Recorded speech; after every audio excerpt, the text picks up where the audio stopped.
I've been driving snow plows for the Minnesota Department of Transportation for over a decade now. 11 winters, countless storms. It's not a job, most people, and V-long nights. Brutal cold and miles of empty highway with nothing but the hum of the engine and the scrape of steel against pavement. Most drivers hate the isolation. I used to enjoy it. The quiet, the focus. The feeling that the world narrowed down to just you, the road, and the storm. That changed last February.com. That winter brought one of the worst blizzards we'd seen in years. The kind where the snow doesn't fall, it attacks.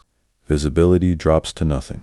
Wind howls hard enough to shake your cab, and the plow blade barely keeps the road recognizable. I was assigned Route 12 that night. 70 miles of highway stretching between Wilmer and Montevideo, mostly farmland, a few tiny towns. No streetlights, no landmarks, just darkness, snow, and cold. I clocked in at 10 p.m. The storm had already been raging for hours. 8 inches of fresh snow covered everything, and more was coming fast. Dispatch confirmed my route. I dropped the blade and rolled out. The first hour went exactly how you'd expect. Slow and steady. 20 miles an hour, eyes glued to the white edge line so I wouldn't drift. The snow came down thick enough that my headlights felt useless, like they were being swallowed. Around midnight, I passed mile marker 47 point. That's when I saw the car. A dark sedan sat on the shoulder, half buried in snow. The hazard lights blinked weakly through the storm's light, steady flashes of orange cutting through the white. I slowed instinctively and grabbed the radio. Dispatch, this is Unit 12. I've got a stranded vehicle at mile marker 4. Looks abandoned. You want me to call this in to State Patrol? There was a pause. Then, static cleared. Unit 12. We don't have any reported vehicles on your route tonight. Probably someone who pulled over before the storm worsened. We'll notify patrol once conditions improve. I acknowledged and kept moving. But something about leaving that car behind didn't sit right. Still, there wasn't much I could do. The storm intensified as the night wore on. Wind rocked the truck. Snow piled up faster than I could clear it. Every few minutes, I had to adjust just to stay lined up. At 1 a.m., I reached mile marker 52, and I saw it again.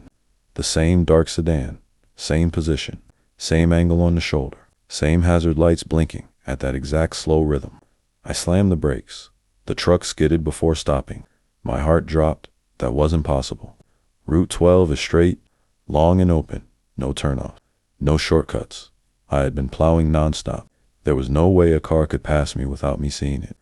I radioed dispatch again, my voice tighter now. Dispatch, I'm at mile marker 52. I'm seeing the same vehicle again, same car, same hazards. This doesn't make sense. Another pause. Unit 12, that's 5 miles from your earlier report. Likely a different stranded vehicle. We're getting multiple reports tonight. I wanted to believe that, but I knew better. I stepped out of the truck. The cold punched through my gear instantly. Wind tore at my jacket as I approached the sedan, flashlight cutting through the snow. The windows were iced over. I knocked, no response. I checked the handle. I brushed snow from the windshield and shined my light inside. The car was empty. No driver, no passenger. No one in the back. But the keys were still in the ignition. The engine was stone cold. Yet the hazard lights kept blinking. I checked under the hoodie's cold metal. That car hadn't been running in hours. Dispatch told me again they'd send someone when conditions improved. I got back in my truck and drove on. But the feeling followed me. At 2 a.m., I hit mile marker 58. The car was there again. Same spot, same lights. I didn't stop this time. I kept driving. Mile marker 60. Mile marker 65. Mile marker 70. Every time I thought I was past it, I'd crest a rise or round a bend and there it was. Always ahead. Always waiting. Always blinking. At mile marker 73, I finally pulled over. I shut off the plow and sat in silence. My own hazard lights ticked faintly behind me. Wind battered the cab. I checked the mirror. Nothing behind me. I looked ahead. The car sat maybe 100 yards up the road. I don't know how long I sat there. 10 minutes. 30. Time felt wrong. Finally, I started driving toward it. Slow, 5 miles an hour. Closer. Closer. When I pulled alongside, I stepped out again. The car was empty, just like before. That's when I noticed it. There were no tire tracks, none leading to the car, none around it. The snow was untouched text from my own footprints. The sedan hadn't been driven there. It had been placed there. I backed away, heart pounding so hard I could hear it over the storm. I got in my truck and drove. I didn't look at the shoulder again. I finished my shift at dawn. When I reported it, my supervisor didn't believe me. 2 days later, they checked the entire route. No car, no tracks, nothing. 6 months later, at a rest stop, I mentioned Route 12 to another plow driver. His face went pale. He'd seen it too. So had others. One driver vanished years ago. They found his plow at mile marker 47. Engine running, door open. He was never found. I don't drive Route 12 anymore. But sometimes, when the snow is heavy and visibility drops to nothing, I see hazard lights blinking in my mirrors. And I don't stop, because I know what's waiting out there.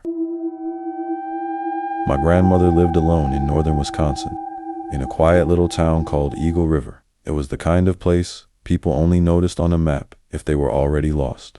Every winter break when I was a kid, my parents would load the car with bags, blankets, and me, and drive north through miles of snow-covered highways to drop me off at her farmhouse for a week. I used to love those visits. Her house sat just outside town, surrounded by frozen fields and dense woods that seemed to stretch forever. Inside, it always smelled like old wood, coffee, and whatever soup she had simmering on the stove. She made the best hot chocolate I've ever tasted, thick and sweet, and every night she'd tell me stories about her childhood, about growing up during harder times, about people I'd never meet. During the day, I'd roam the property by myself.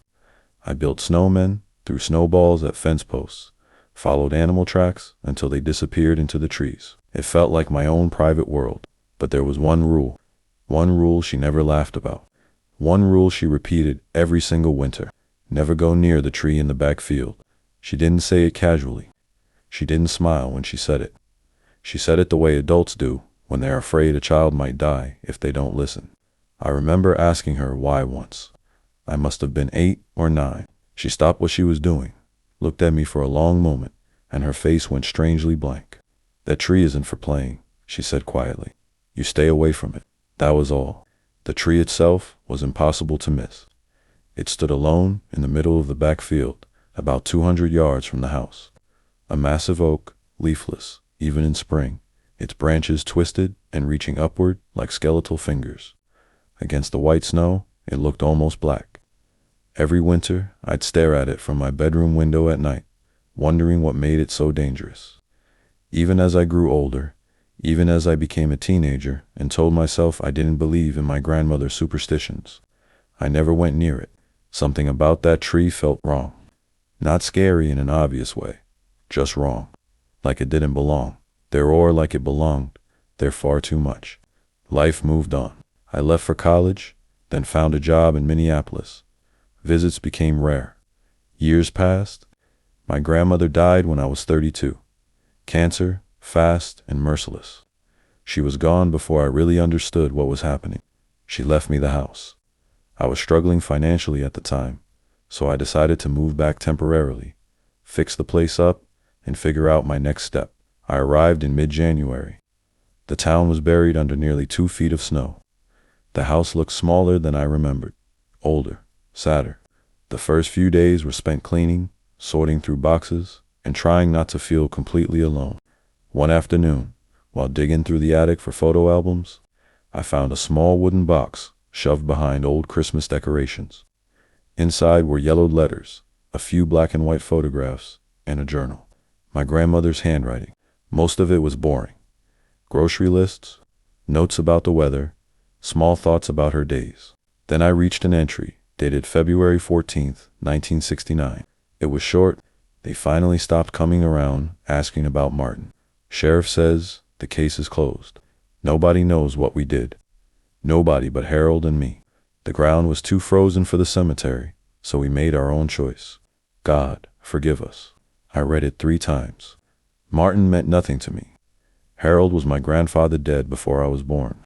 My hand started to shake as I flipped through the journal, looking for more. A few pages later, Another entry from March of that year. The tree is growing again. I didn't think it would after what happened beneath it. Harold says I'm being foolish, but I can't shake the feeling that Martin is still down there. Still angry? I closed the journal. Slowly, I walked to the back window. The oak tree stood there, dark and motionless against the snow. I didn't put on my coat right away. I just stared at it for a long time, my grandmother's voice echoing in my head, "Never go near the tree." Eventually, I grabbed my boots, my coat, and went outside. The cold was brutal, the kind that burns your lungs and makes every breath hurt. Snow swallowed my legs as I trudged toward the tree. It took nearly 10 minutes to reach it. Up close, it was enormous. The trunk had to be 6 feet wide, the bark scarred and rough like old wounds. I circled it slowly. That's when I saw the carving. Low on the far side of the trunk, nearly swallowed by the bark, were initials and a date. MH1969. At the base of the tree, the ground wasn't flat. It bulged upward slightly, unnatural. I went back to the house and grabbed a shovel. The ground was frozen solid. It took over an hour just to break through the top layer. Once I passed the frost line, the soil came up easier. I kept digging until my arms screamed and my breath came out in ragged clouds. Then the shovel struck something that wasn't earth. I dropped it and used my hands. Beneath the dirt was rotted fabric, dark, old. I didn't dig any further. I filled the hole back in, shaking the entire time, and went inside. That night, I searched everything. Letters from my grandmother's sister mentioned a man named Martin Epperin, a hired hand on the farm. The words were careful, vague, mentions of a fight, an accident. At the bottom of an old trunk, I found a newspaper clipping. Local man missing, February 1969. Martin Hughes, 32, last seen at the Peterson farm. I sat on my grandmother's bed and understood. Whatever happened, my grandparents buried him under that tree when the ground was too frozen to do anything else. That oak wasn't just a tree, it was a grave. I sold the house 3 months later. I never told anyone what I found. I told myself it was too late, that disturbing it would only make things worse. But sometimes, late at night, I think about all those winters, about my grandmother watching that tree every day, about the rules she made so I'd never go near it. She wasn't protecting me from the tree. She was protecting me from the truth beneath it. And somewhere under that frozen field, Martin is still there, waiting.